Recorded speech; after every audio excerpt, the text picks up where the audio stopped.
नमस्कार दोस्तों, गुरुकुल उज्जीवन की ओर से आप सब लोगों का एक बार फिर से स्वागत है। आज हम डिस्कस करने जा रहे हैं चैप्टर नंबर 2। चैप्टर नंबर 1 हमने अभी जस्ट किया था। चैप्टर नंबर 5 ऑलरेडी किया हुआ है और आज हम कर रहे हैं चैप्टर नंबर 2। तो चलिए शुरू करते हैं।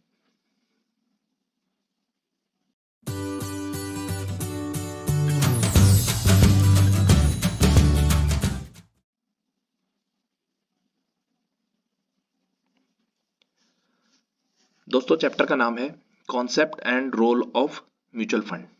इससे पहले हमने लैंडस्केप पढ़ा था, इन्वेस्टमेंट लैंडस्केप, चैप्टर नंबर 1। ठीक है, तो उसमें हमने ये जाना था चैप्टर नंबर 1 में कि डिफरेंट काइंड्स ऑफ एसेट्स कौन कौन से होते हैं, कौन से एसेट में क्या इन्वेस्ट करता है, सेविंग्स क्या है, इन्वेस्टमेंट क्या है, दोनों में डिफरेंस क्या है। दोस्तों, इस चैप्टर में हम इससे आगे का पढ़ेंगे। अब हम आते हैं सीधा म्यूचुअल फंड के ऊपर, और म्यूचुअल फंड का हम पढ़ेंगे कॉन्सेप्ट क्या है और रोल क्या है म्यूचुअल फंड का। तो चलिए शुरू करते हैं। देखिए, म्यूचुअल क्या कह रहा है, mutual fund is a vehicle bracket में in the form of trust. मतलब जैसे हमारे different different types of business होते हैं, तो उनकी डिफरेंट मतलब उनकी आइडेंटिटी होती है। जैसे प्राइवेट लिमिटेड कंपनी आपने सुना होगा, पब्लिक लिमिटेड कंपनी सुना होगा, है ना, प्रोप्राइटरशिप होता है, पार्टनरशिप होता है।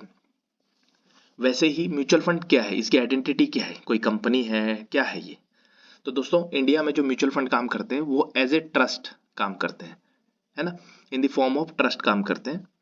तो mutual fund is a vehicle, मतलब एक गाड़ी है, गाड़ी समझ लो आप इसको, टू मोबिलाइज मनी। मोबिलाइज मतलब होता है कोई भी चीज को हम इधर से जब उधर लाते हैं। ठीक है, तो ये मोबिलाइज क्या कर रहा है, ये मनी का मोबिलाइजेशन कर रहा है from investor to invest in different markets and securities in line with said investment objective. इसका मतलब क्या है कि म्यूचुअल फंड एक व्हीकल की तरह काम कर रहा है इन द फॉर्म ऑफ ट्रस्ट, और ये मोबिलाइज करता है मनी कहाँ से, इन्वेस्टर से, और फिर इन्वेस्ट कर देता है डिफरेंट मार्केट और सिक्योरिटीज में।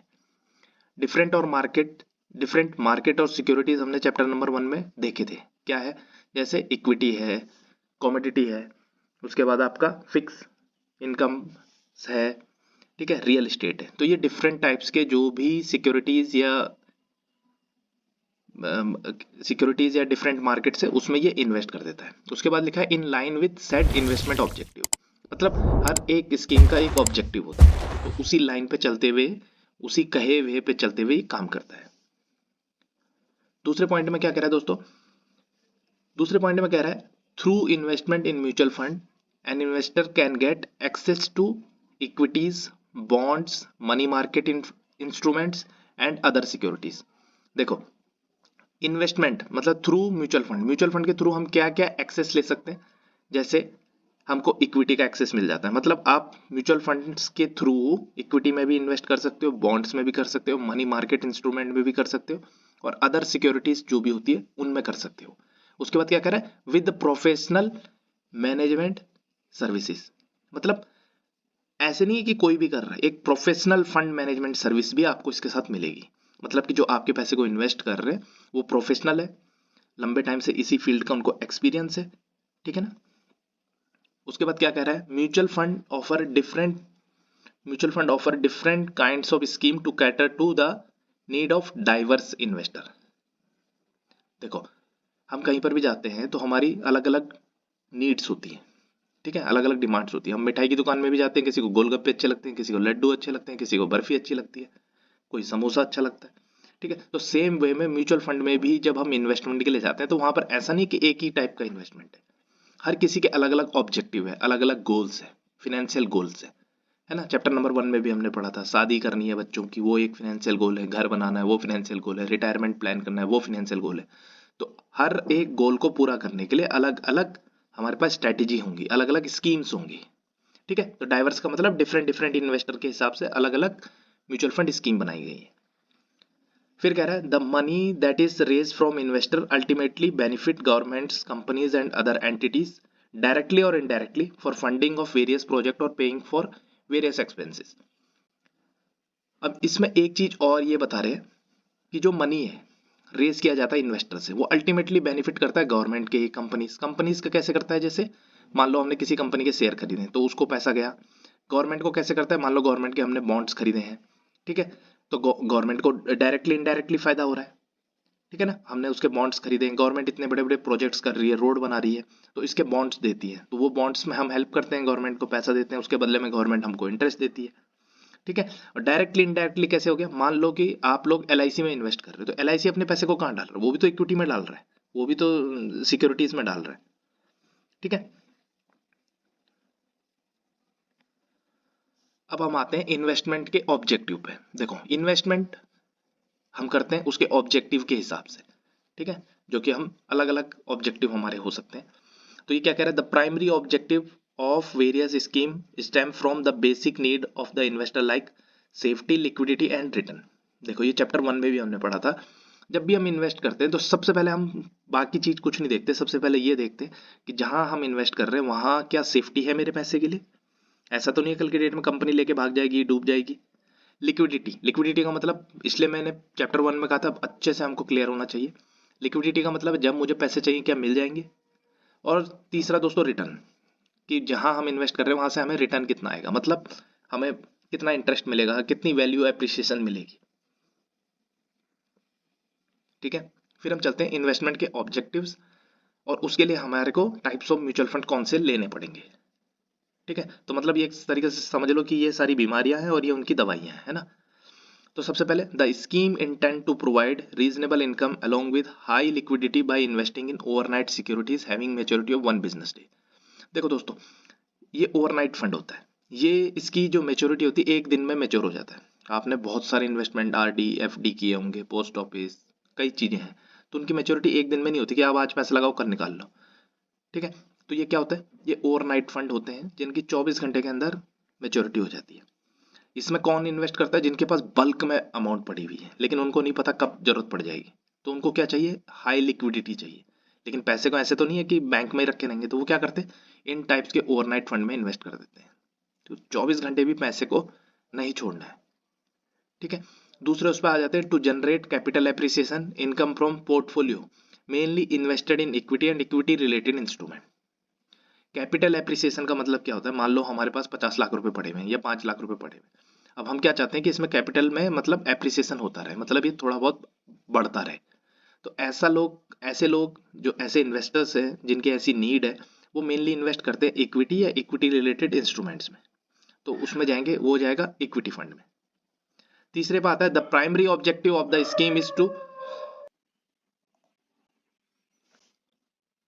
उसके बाद है, the primary objective of scheme is to generate long term capital appreciation by investing predominantly in equity and equity related securities of companies across the market capitalization spectrum.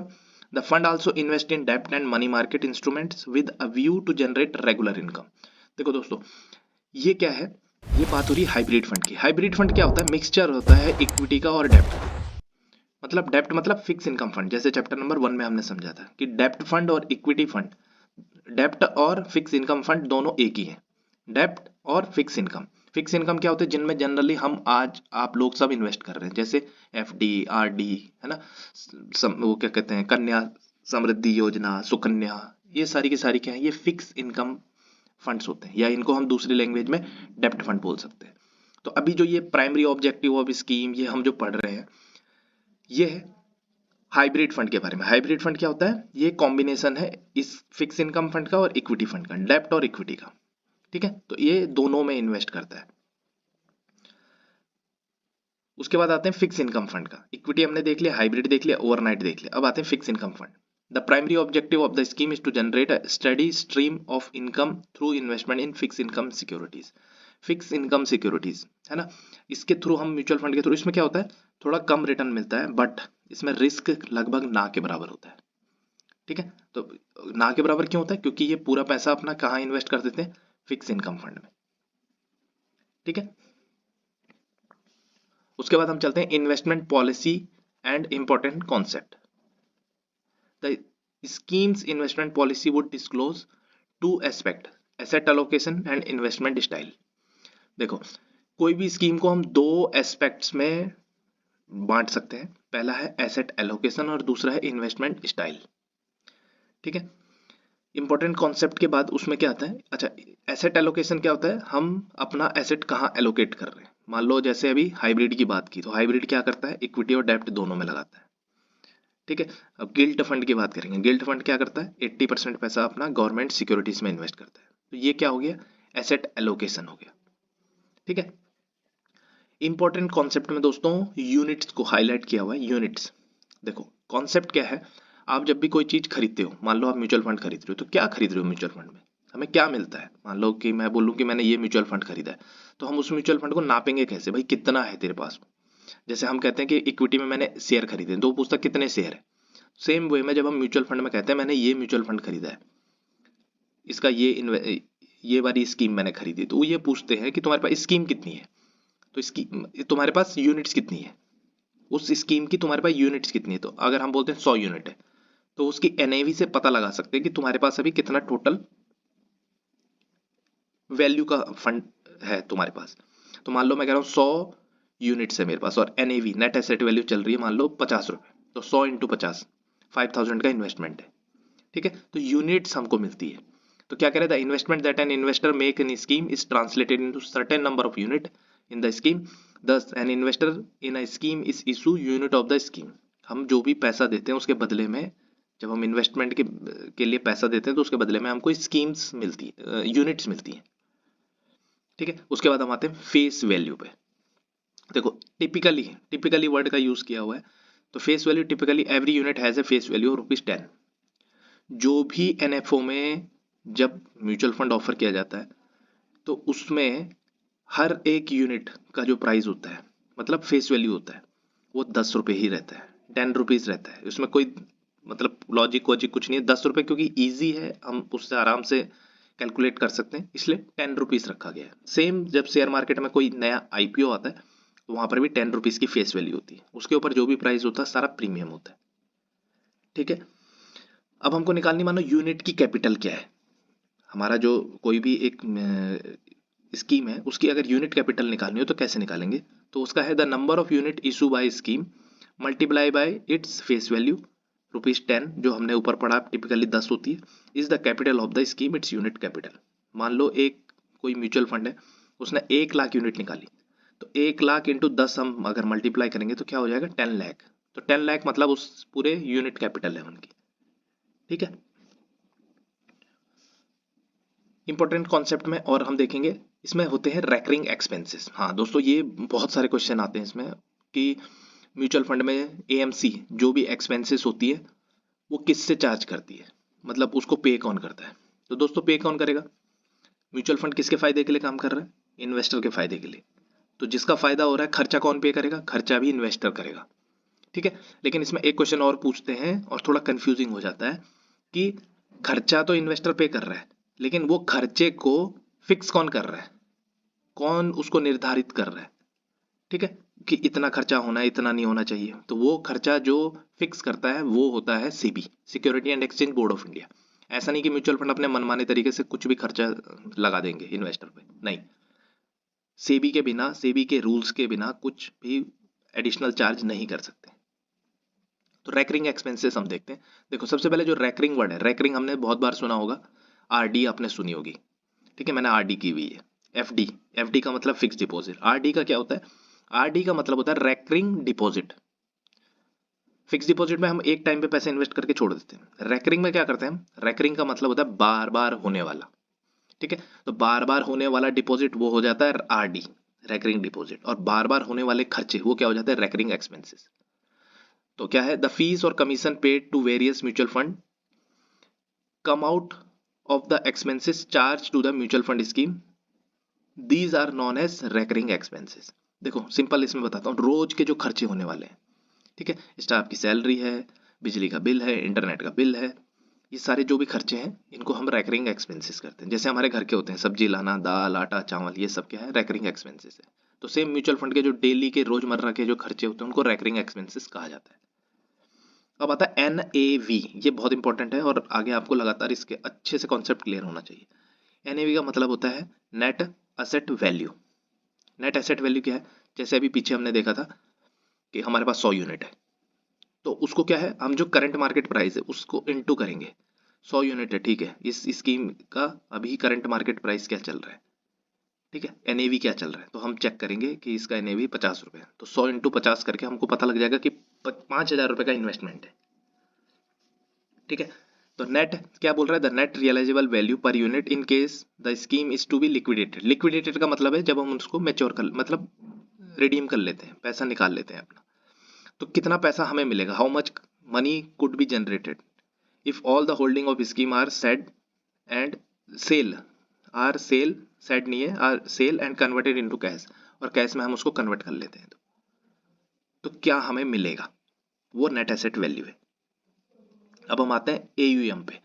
AUM की full form होती है asset under management. ठीक है, asset under management का मतलब है, मान लो आप एक म्यूचुअल फंड के डिस्ट्रीब्यूटर हो, आपने 10 लोगों को म्यूचुअल फंड की स्कीम बेची, तो इंडिविजुअल जो स्कीम होगी आपने जो बेची है 10 इन्वेस्टर को, किसी ने 50,000 का खरीदा, किसी ने 10 लाख का, किसी ने 2 लाख का, तो टोटल मिला के जो भी आपने सेल किया है वो आपका होगा एसेट अंडर मैनेजमेंट।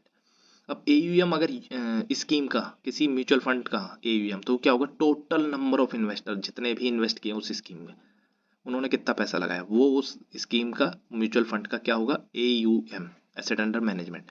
तो क्या कह रहा है इसके बारे में, the sum of all investment made by investor in the mutual fund scheme is the entire mutual fund scheme size which is also known as the scheme asset under management.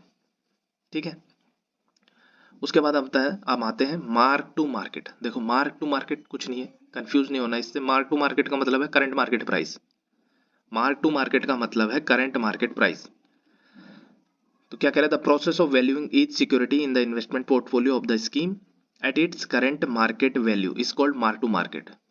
ठीक है, मतलब जो वैल्यू है security की, जो investment की हमने portfolio में स्कीम करंट मार्केट वैल्यू की, वो मार्क टू मार्केट कहलाएगा। अब हम चलते हैं कुछ फायदे, एडवांटेज, अगर हम म्यूचुअल फंड में इन्वेस्ट करते हैं, मतलब म्यूचुअल फंड के थ्रू अगर हम इन्वेस्ट करते हैं तो हमें फायदे क्या क्या होने वाले।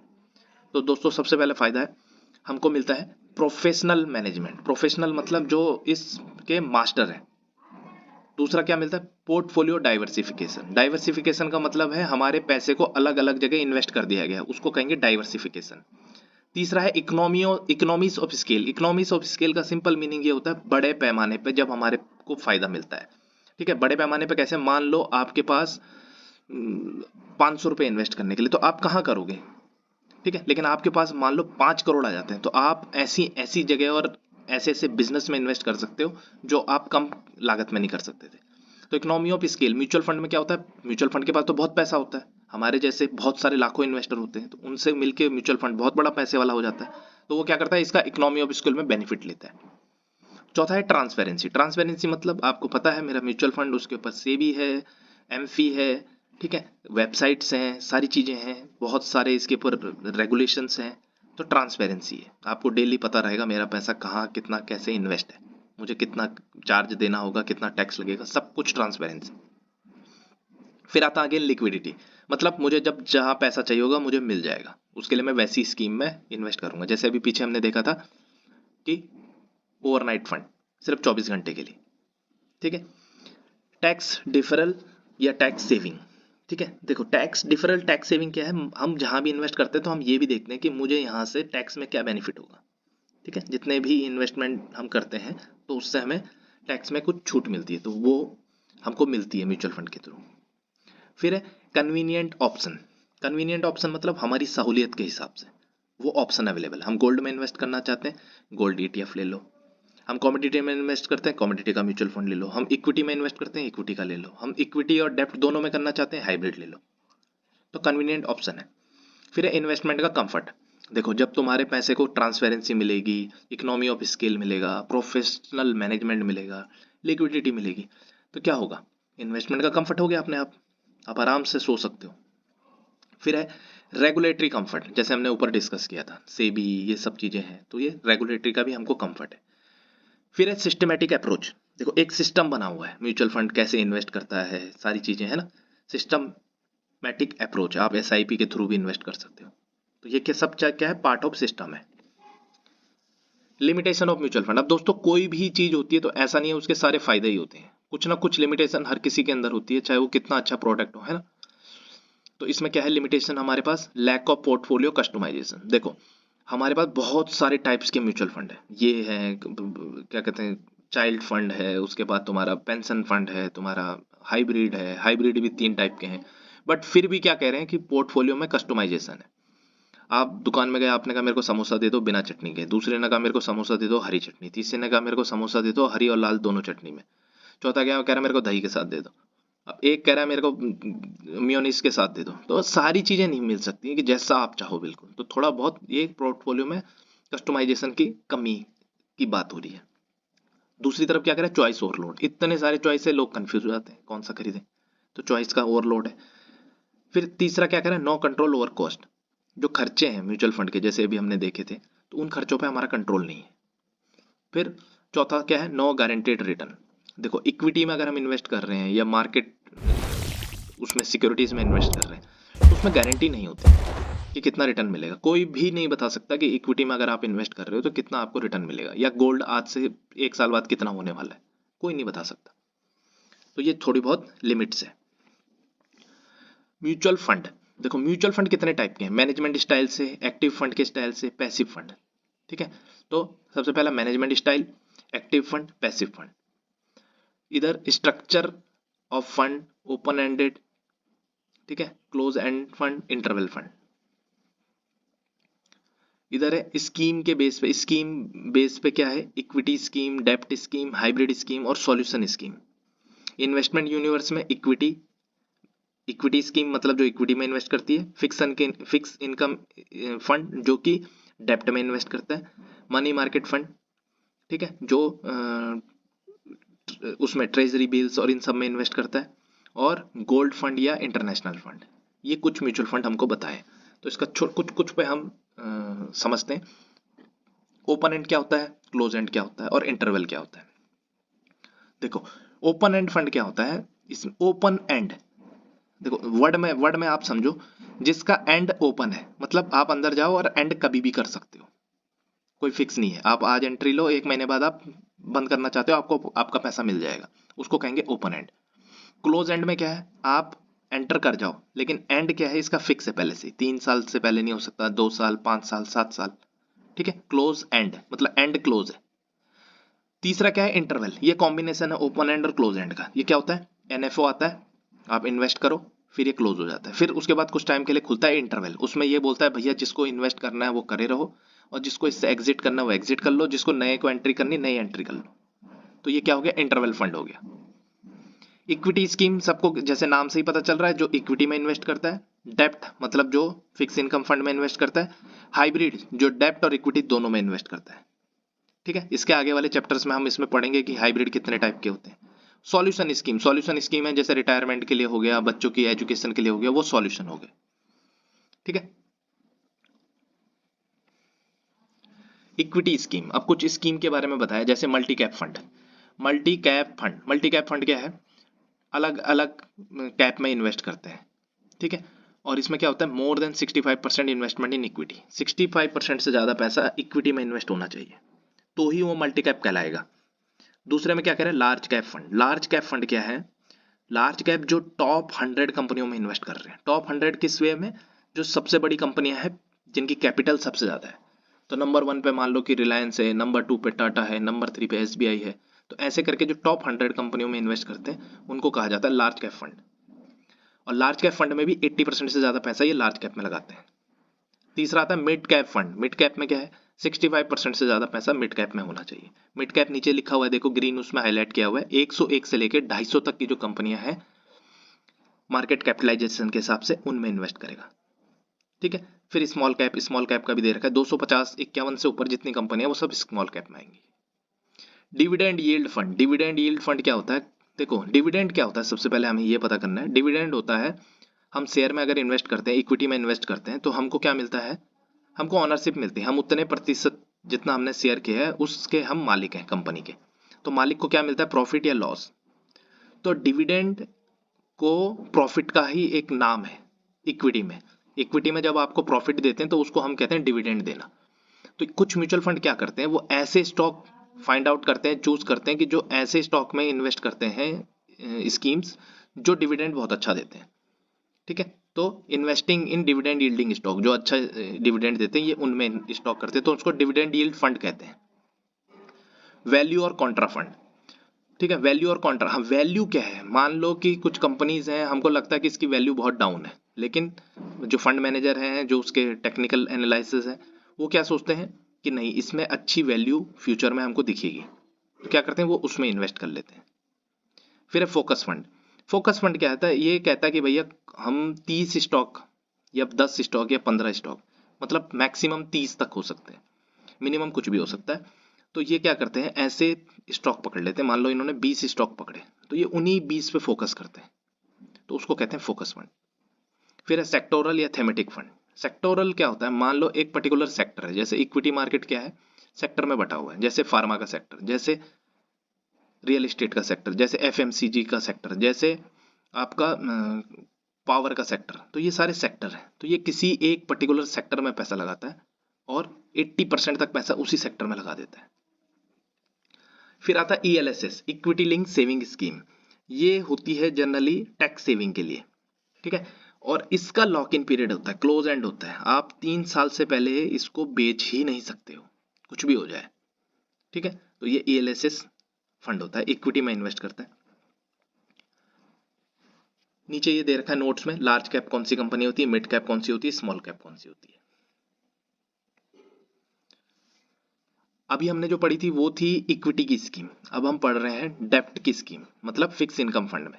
तो इसमें ओवरनाइट फंड होता है, ये इन्वेस्टमेंट होता है, सिक्योरिटी, मैच्योरिटी ऑफ 1 डे, एक दिन में इसकी मैच्योरिटी हो जाती है, ठीक है। दूसरे नंबर पर आता है लिक्विड फंड। लिक्विड फंड क्या होते हैं, ये इन्वेस्टमेंट करते हैं सिक्योरिटीज में, और इसकी मैच्योरिटी 91 डेज में हो जाती है, ठीक है। इसमें भी रिटर्न बहुत ज़्यादा नहीं मिलता, लेकिन इसमें रिस्क बहुत कम होता है। तीसरा आता है short medium long duration fund. देखो शॉर्ट 1 से 3 साल, मीडियम 3 से 7 साल, और लॉन्ग ड्यूरेशन जो है वो है 7 साल से ऊपर। तो ये 3 टाइप के फंड होते हैं।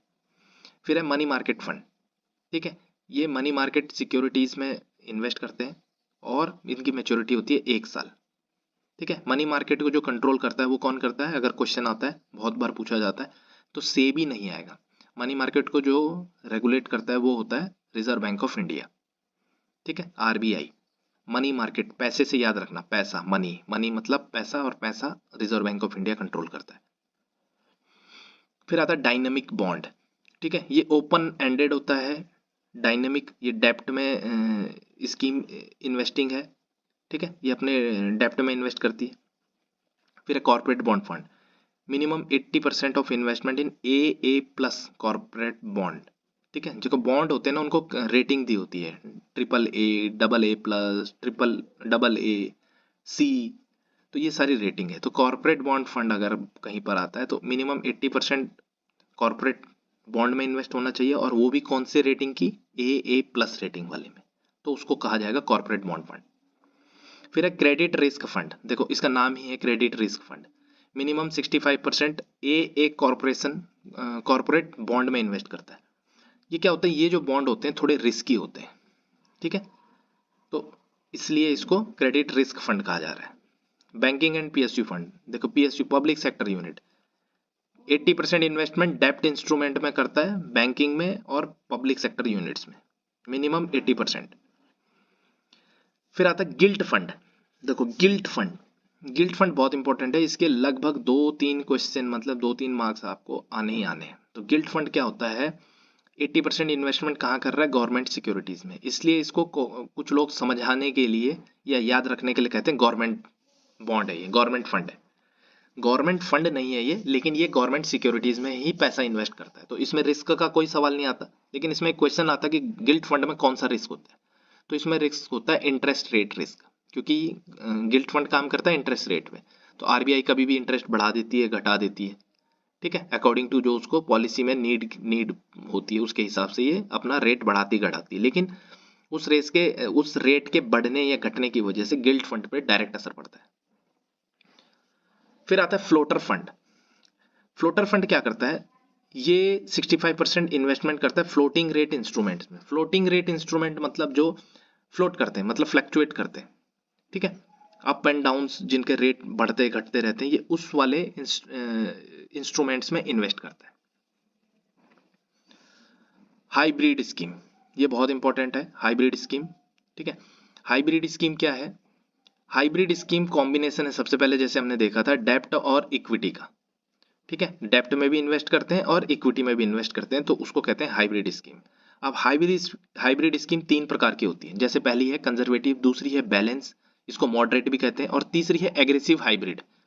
तो देखो, कंजर्वेटिव नाम से जैसे जाएंगे कंजर्वेटिव, तीनों को तुम ये मान के चलना इक्विटी के बेस पे।